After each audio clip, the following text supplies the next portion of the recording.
Delight IAS के इस मंच पर मैं कीवी सिंह आप सभी का एक बार फिर से स्वागत करती हूँ। आज के इस वीडियो में हम टॉप 1000 सीरीज़ में साइंस के पहले पार्ट को देखेंगे। ठीक है, इससे पहले हिस्ट्री, ज्योग्राफी और पॉलिटी के वीडियोस आ चुके हैं। उसमें हम लोगों ने उसके इम्पोर्टेंट एमसीक्यू काफ़ी ज़्यादा कवर कर लिए हैं।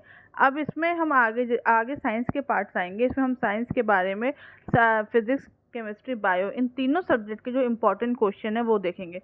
और एक और बात है कि बीपीएससी में साइंस का काफ़ी ज़्यादा रोल है। इसके काफ़ी अच्छे खासे क्वेश्चन आते हैं। आप जब प्रीवियस ईयर के पेपर उठा के देखेंगे तो हमें कम से कम 25 से 30 क्वेश्चन हमें कई बार साइंस के देखने को मिलते हैं। तो ये बहुत ही इंपॉर्टेंट पार्ट रहा है, तो इसको स्किप मत करिएगा।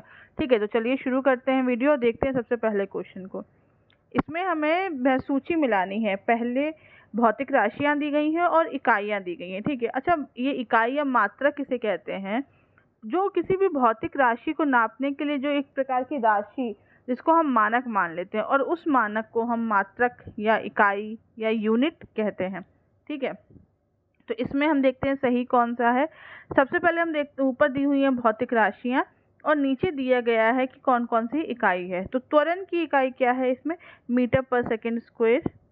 ठीक है, फिर हम देखते हैं बल की न्यूटन। कृत कार्य मतलब जो काम किया जा रहा है उसकी है जूल। ठीक है, आवेग की न्यूटन पर सेकंड, न्यूटन सेकंड। ठीक है, तो ये एक तरीके से पूरी इकाइयाँ, ऐसे कई प्रकार की इकाइयाँ होती हैं जो कि बहुत ही इम्पोर्टेंट होती हैं।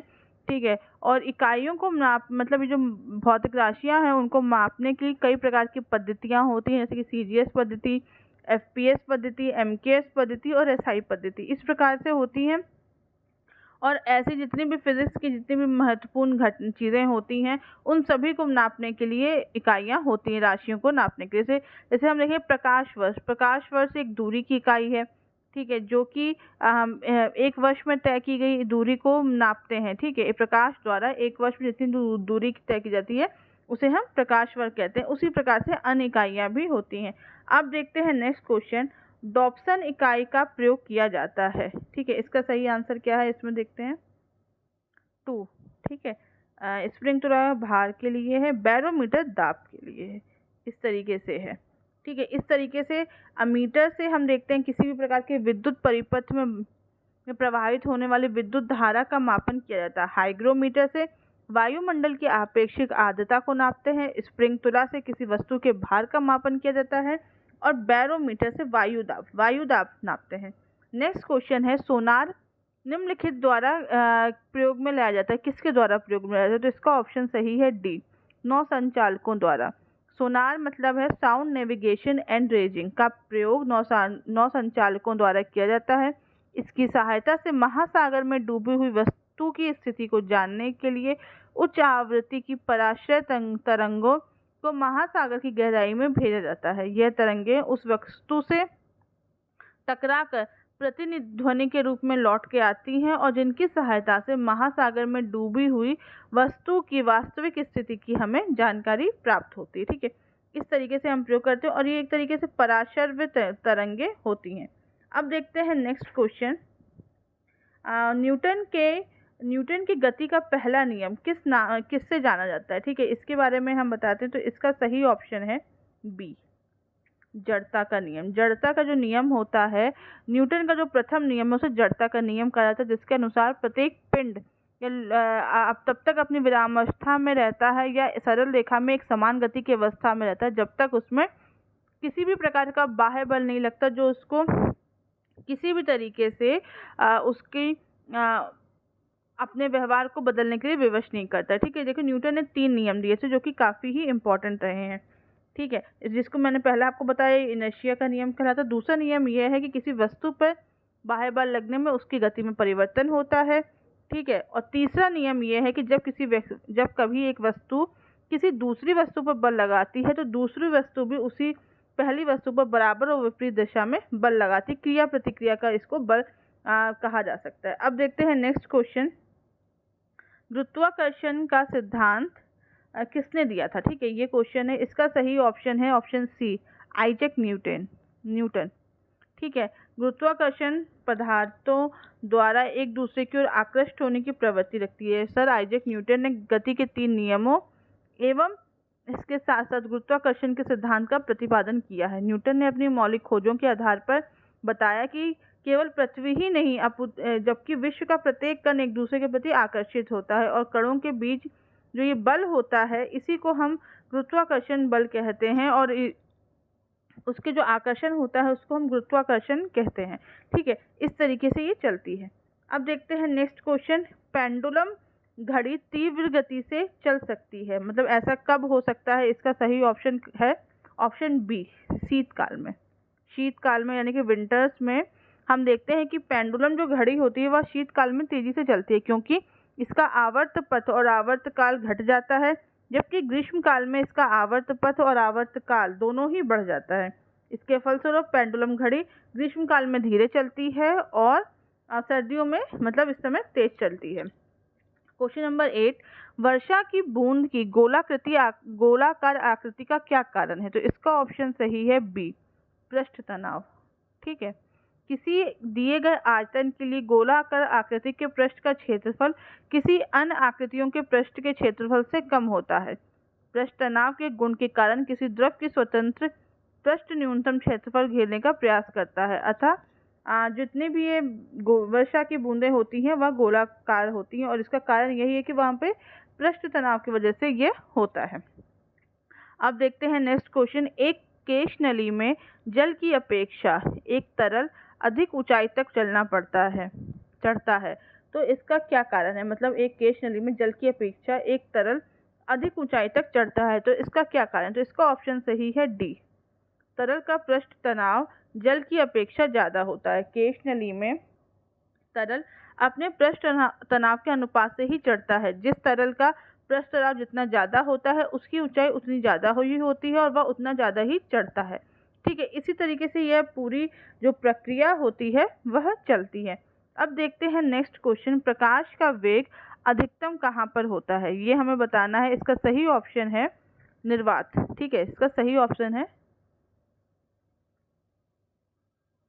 हम देखते हैं एक क्वेश्चन है, क्वेश्चन नंबर 11, एक काटा हुआ हीरा क्यों जगमगाता है? तो इसका सही ऑप्शन है ऑप्शन सी।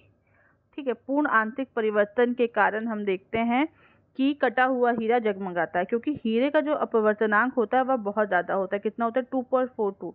ठीक है, इसके कारण इसका जो क्रांतिक कोण होता है वह केवल 24 डिग्री होता है। अतः जो ये विशेष रूप से काटे हुए हीरे होते हैं इनका जो प्रकाश का रंग होता है वह अंदर पड़ता है और हीरों के पृष्ठों पर बार बार पूर्ण परिवर्तन होता है। ठीक है, और इस कारण हम देखते हैं कि कई बार पूर्ण आंतरिक परिवर्तन होने के कारण हीरा बहुत अच्छे से जगमगाता है और उसकी जगमगाहट बहुत ज़्यादा होती है।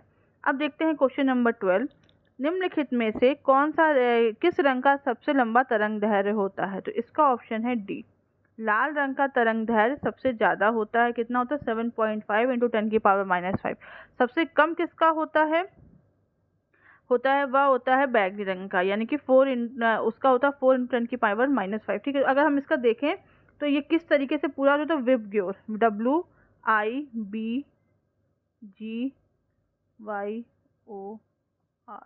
ठीक है, ऐसे होता है। इस तरीके से रंग का निर्धारण किया जाता है। ठीक है, इस तरीके से हमने देखा है कि रंग का निर्धारण होता है। इसमें सबसे ज़्यादा होता है रेड का, उसके बाद ऑरेंज, फिर येलो, ग्रीन, ब्लू, इंडिगो, फिर वॉयलेट। इस तरीके से हम देखते हैं कि पूरी तरीके से रंग का निर्धारण होता है और इसका तरंग दैर्घ्य भी निर्धारित किया जाता है। तरंग दैर्घ्य के निर्धारण से हम प्रकाश के रंग का निर्धारण करते हैं। किस प्रकार से तरंग दैर्घ्य विभिन्न रंग के जब प्रकाश के तरंग आपस में मिलते हैं उसी तरीके से तरंग दैर्घ्य का निर्धारण होता है। अब देखते हैं नेक्स्ट क्वेश्चन, आकाश नीला क्यों दिखाई देता है? तो इसका सही ऑप्शन है ऑप्शन ए। ठीक है, जैसे मैंने भी आपको बताया कि जो तरंग दैर्घ्य होती है, जो देखिए जिस कलर का तरंग दैर्घ्य सबसे ज़्यादा होता है उसका प्रकीर्णन सबसे कम होता है। ठीक है, तो यह चीज़ देखिए जैसे होता है लाल रंग का प्रकीर्णन सबसे कम होता है। इसी कारण खतरे का जो सिग्नल होता है वह लाल रंग द्वारा बनाया जाता है, क्योंकि इनका प्रकीर्णन सबसे कम होता है और ये दूर से दिखाई देता है। और हम जब नीले रंग के बारे में देखते हैं तो नीले रंग और जो जामुनी कलर होता है यह कलर इनका प्रकीर्णन सबसे अधिक होता है। इस कारण हमें इनका आकाश हमें नीले रंग का पूरा दिखाई देता है, क्योंकि लघु तरंग दीर्घ तरंगों की अपेक्षा वायुमंडल द्वारा अधिक प्रकीर्णन किया जाता है। अब देखते हैं क्वेश्चन नंबर 14, इसमें हमें बताना है कि स्पष्ट दृष्टि की न्यूनतम दूरी कितनी है। इसका सही ऑप्शन है ऑप्शन ए। ठीक है। नेत्र के सामने की जो निकटतम दूरी, जहाँ पे वस्तु नेत्र को स्पष्ट रूप से दे सकती है, वह नेत्र की न्यूनतम दूरी जो होती है वह स्पष्ट है। समान आँखों के लिए 25 सेंटीमीटर है। इसे आँख का निकटतम बिंदु कहते हैं। निकटतम बिंदु की तरीके एक दूर बिंदु भी होता है जहाँ समान आँखों के लिए अनंत होता है। इस प्रकार मनुष्य के जो नेत्र होते हैं उनका जो विस्तार है वह 25 सेंटीमीटर से लेकर अनंत तक होता है। ठीक है। इस तरीके से देखा जाएगा तो हमें होता है, जैसे कि अब हम देखें कि मनुष्य के आँखों में कहाँ पे प्रतिबिंब पड़ता है और किससे मनुष्य को वो दिखता है। तो देखिए, जब मनुष्य की आँखें जो होती है वो फोटोग्राफिक कैमरे की भांति कार्य करती है। जब हम किसी वस्तु को देखते हैं तो उसमें चलने वाली जो किरणें होती हैं वह कॉर्निया के बीच से होकर पुतली के रास्ते लेंस पर पड़ती है और रेटिना पर हमें फोकस बना के देखती है, जहाँ पर वस्तु का छोटा और उल्टा प्रतिबिंब बनता है। ठीक है। इस तरीके से ये होता है। अब हम देखते हैं नेक्स्ट क्वेश्चन। संवहन द्वारा ऊष्मा का स्थानांतरण होता है। ठीक है। इसका हमें सही ऑप्शन बताना है किसमें होता है। तो इसका सही ऑप्शन है सी, गैस एवं द्रवों। संवहन द्वारा ऊष्मा का स्थानांतरण केवल द्रवों और गैस में होता है। संवहन की प्रक्रिया में पदार्थ के कण स्वयं हस्तांतरित होते हैं। ठीक है। उदाहरणतः अगर हम देखें तो आग में रखी हुई जो पतीली होती है वहाँ पर जल संवहन द्वारा वह गर्म होता है। ठीक है। उस पर हम पानी रखेंगे तो जब तक वो जल उबलता नहीं है तब तक संवहन की स्थिति नहीं शुरू होती है। ठीक है। इस तरीके से हमें वहाँ पर देखने को मिलती है। अब हम देखते हैं नेक्स्ट क्वेश्चन। थर्मोस्टेट किससे संबंधित है। इसका सही ऑप्शन है तापक्रम। तापक्रम से, जैसे आपको सही पता चल रहा होगा, थर्मोस्टेट संबंधित है। थर्मोस्टेट तापमान हेतु तापमान को नियंत्रित करने के लिए कार्य करता है। इससे ऊर्जा की बचत होती है।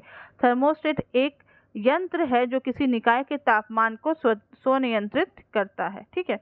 अब देखते हैं नेक्स्ट क्वेश्चन। प्रेशर कुकर में खाना कम समय में पकता है, क्यों। इसमें बहुत सारे ऑप्शन दिए हैं। इसमें सही ऑप्शन हमें बताना है। इसमें सही ऑप्शन क्या होगा। इसमें सही ऑप्शन होगा ऑप्शन सी, अधिक दाब के कारण जो उबलता पानी है उसका दाब बढ़ जाता है। देखिए, कमरे के सामान्य तापक्रम में और जो सामान्य वायु दाब होता है उसमें पानी 100 डिग्री सेल्सियस पे उबलता है। चाहे वह 5 मिनट तक उबाले या 25 मिनट तक, वायु दाब पानी को उबलने को प्रभावित करता है। ठीक है। वायु दाब को परिवर्तन करने पर हम देखते हैं कि जो उबाल बिंदु होता है, जो क्वथनांक होता है, और ऊष्मा की मात्रा परिवर्तित होती है। इसलिए अधिक वायु दाब पर उबाल बिंदु और ऊष्मा की मात्रा बढ़ती है, जबकि निम्न वायु दाब की दिशा में उबाल बिंदु और ऊष्मा की मात्रा घटती है। प्रेशर कुकर में सामान्य वायु दाब के हिसाब से जो होता है, समान जो रूम टेम्परेचर, जो नॉर्मल रूम टेम्परेचर होता है, उसके हिसाब से वहाँ पर जो प्रेशर होता है वह दोगुना होता है। इसी कारण वहाँ पर पानी जो है वह 120 डिग्री सेल्सियस पे उबलता है। इसलिए वहाँ पर ऊष्मा ज़्यादा होती है और खाना जल्दी पकता है। और अगर यही चीज़ हम देखें पहाड़ों पे भी लागू होती है, तो पहाड़ों पर जो होता है वायु दाब वह कम होता है। इसलिए सामान्य वातावरण में वहाँ पर पानी थोड़े कम तापमान पर उबलता है, इसलिए वहाँ पर ऊष्मा कम होती है। इसलिए हम देखते हैं कि पहाड़ों में खाना पकने में देरी होती है, इसलिए पहाड़ों में स्पेशली इसका प्रयोग ज़्यादा किया जाता है। अब देखते हैं क्वेश्चन नंबर 18। पानी में भरी डार्ट लगी बोतल जमने पर टूट जाती है, क्यों। इसका सही ऑप्शन है ऑप्शन नंबर सी, जमने पर जल का आयतन बढ़ जाता है। किसी भी बोतल में अगर पानी भरा जाए और उसे बर्फ में जमने पर बोतल टूट जाती है, क्योंकि 0 डिग्री पर जब बर्फ आती है, जब पानी बर्फ में परिवर्तित होता है तब उसका आयतन बढ़ जाता है और आंतरिक दबाव सीमा से अधिक बढ़ने पर जो बोतल की मात्रा होती है, यहाँ पे जो स्थिति होती है, इस कारण वह टूट जाती है। अब देखते हैं क्वेश्चन नंबर 19। शीत प्रकोष्ठ में भंडारित फल अधिक समय तक चलते हैं, क्योंकि सी ऑप्शन, यहाँ पे श्वसन दर है वह घटा दी जाती है। ठीक है। ऐसा कहा जाता है कि फसल कटाई के बाद भी जो फल होते हैं वह श्वसन, मतलब जो सांस लेते हैं और वह ऑक्सीजन का उपभोग करते हैं, और जितना ज़्यादा वह ऑक्सीजन का उपभोग करेंगे उनके पकने और उनके खराब होने की दर भी ज़्यादा होती है। इसलिए जब हम जो शीत प्रकोष्ठ या कह सकते हैं क्या बोलते हैं इसको, जो भी वहाँ पर यह स्थिति होती है कि वहाँ पर हम यह करते हैं, वहाँ पर ऑक्सीजन की मात्रा कम कर दी जाती है और ऐसी स्थिति में फलों को अधिक समय तक संरक्षित रखा जाता है। अब देखते हैं क्वेश्चन नंबर 20। कमरे में रेफ्रिजरेटर का दरवाज़ा खोलने से क्या होगा? तो इसका सही ऑप्शन है ऑप्शन सी, कमरा थोड़ा ज़्यादा गर्म हो जाएगा। ठीक है, क्यों ऐसा होता है? देखिए, जब कमरे का दरवाज़ा हम बहुत देर, एक रेफ्रिजरेटर का दरवाज़ा हम खुला रखेंगे तो उसमें अनेक प्रकार की जो गैसेज होती हैं, जो फ्रिज के अंदर होती है वह बाहर होती है, जो कमरे के तापमान को बढ़ावा देती है। कई बार हमें ऐसा लगता है, जैसे ये भ्रांति हो सकती है कि अगर फ्रिज के अंदर ठंडक है तो अगर फ्रिज का दरवाज़ा खोलने से फ्रिज नहीं, वो ठंडक होती है वह ठंडा नहीं करता है, वह जबकि कमरे के तापमान को गर्म कर देता है। ठीक है, थोड़ा सा ज़्यादा ही गर्म हो जाता है और इसका रीज़न है गैसेस, जो उसमें गैसेस होती हैं। ठीक है, तो आज के वीडियो में बस इतना ही। इस वीडियो में बहुत ही जो इम्पोर्टेंट टॉपिक है वह उसमें सेलेक्ट किए गए थे और उनके जितने भी क्वेश्चन थे इम्पोर्टेंट वह सभी हैं। इसका PDF आपको हमारे टेलीग्राम ग्रुप पे मिल जाएगा और इसकी अगर आपको तब भी इसमें कुछ इशू है या कोई भी क्वेरी है तो आप मुझसे कमेंट बॉक्स में पूछ सकते हैं। Thank you so much.